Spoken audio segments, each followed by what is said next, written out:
नवदृष्टि S classes में आप सभी का स्वागत है। आइए हम लोग संवैधानिक विकासों के क्रम में नेक्स्ट लेते हैं 1853 का चार्टर एक्ट।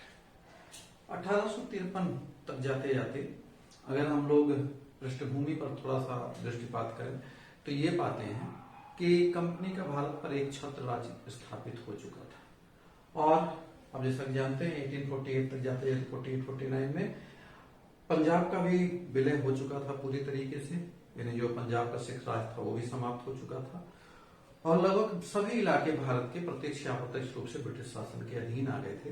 इवन कहा जाए कि बर्मा तक का कुछ इलाका भी शामिल हो चुका था। तो अब ऐसी स्थिति में एक तो कंपनी का जो विस्तार था वो अपने लगभग चरम पर पहुंच रहा था। डलहौजी की नीतियों के नाते आप जानते हैं और भी विस्तार हो चुका था इसका।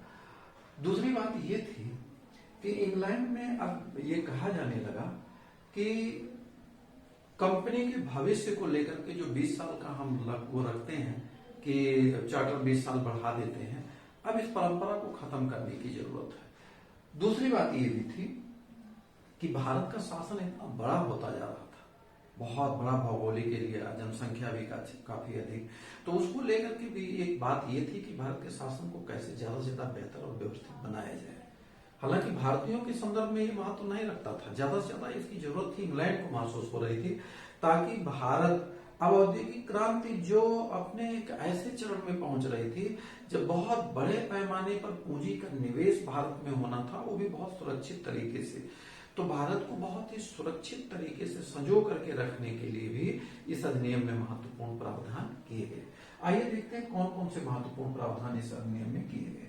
पहला प्रावधान जो किया गया इस अधिनियम में वो ये किया गया कि भारत में जो कंपनी का शासन था तथा भारतीय प्रदेशों को महारानी तथा उसके उत्तराधिकारियों की तरफ से एक प्रन्यास यानी ट्रस्ट के रूप में कंपनी को तब तक रखने के लिए अधिकार दे दिया गया जब तक संसद चाहे।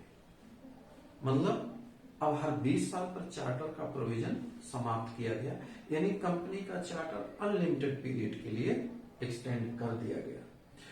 जैसा कि आप पीछे देख रहे थे 20-20 साल के लिए चार्टर रिन्यू हो रहा था, लेकिन यहां तक जब तक संसद चाहे तब तक के लिए चार्टर की अवधि बढ़ा दी गई। दूसरे महत्वपूर्ण जो प्रावधान किया गया इसमें कंपनी के डायरेक्टरों की संख्या 24 से घटाकर 18 कर दी गई। अब आप देख रहे हैं कि कंपनी के जो इंटरनल मैनेजमेंट था, यानी व्यापार और तमाम जो उससे जुड़े हुए विषय थे, उन पर भी यहाँ पर उसके संदर्भ में महत्वपूर्ण परिवर्तन लाया गया।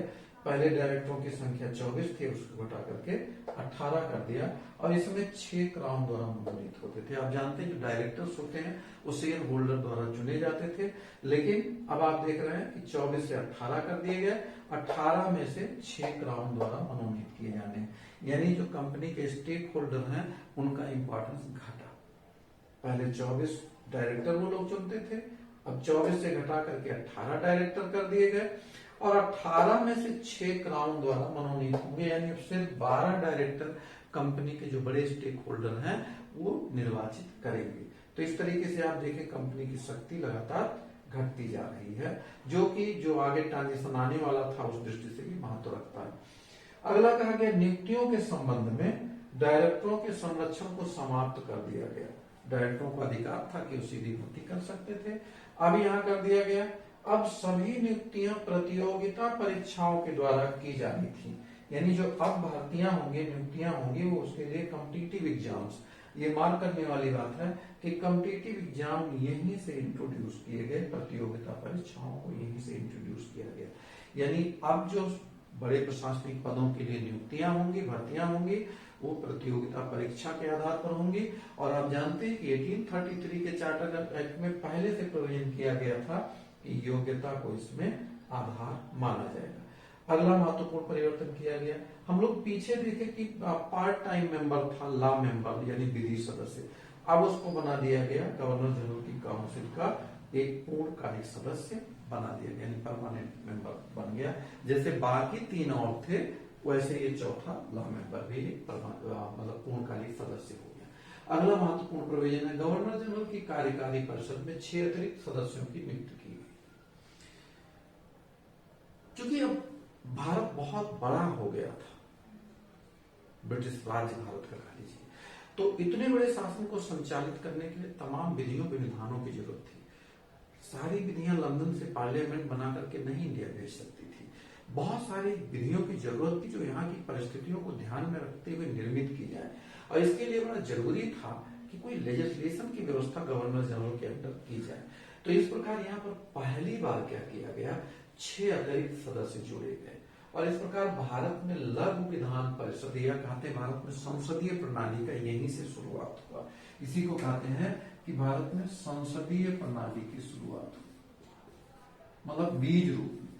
तो संसदीय प्रणाली बीज रूप में कहां से दिखाई देती है, यहीं से दिखाई देती है। अब ये 6 अतिरिक्त सदस्य जो जोड़े गए परिषद में, ये 6 सदस्य केवल उस समय उपस्थित होते थे मीटिंग में जब लॉ मेकिंग की जरूरत थी, यानी कुछ लेजिस्लेट करने की आवश्यकता होती थी, तब ये इकट्ठा होते थे।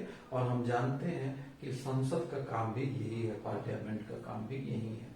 तो यहीं पर पहली बार बीज पड़ा था, जिसको हम लघु विधान परिषद भी कहते हैं, लिटिल पार्लियामेंट भी कहते हैं, लिटिल लेजिस्लेटिव भी कहते हैं। पहली बार विधायी परिषद खुली और अलग बैठक, विधायी परिषद की कर सकते हैं यहाँ पर, कि खुली और अलग बैठक हुई।